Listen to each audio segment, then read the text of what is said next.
अब सो जाओ बेटा। नींद नहीं आ रही। मैं अब बिल्कुल ठीक हूँ। तुम्हारे सोने का वक्त हो गया, चलो चलते हैं। पहले मेहरबान आपा से गुड नाइट कहो। गुड नाइट मेहरबान आंटी। गुड नाइट मेरी जान।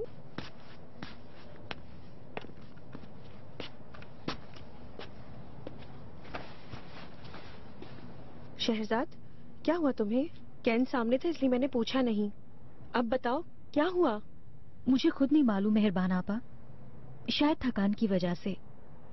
मैं बहुत दिनों से परेशान थी। कैन को लेकर कितनी कंसर्न थी आप जानती हैं ना, और काम के हालात भी शायद इसी वजह से। शहजाद, फिर भी डॉक्टर को दिखा लो।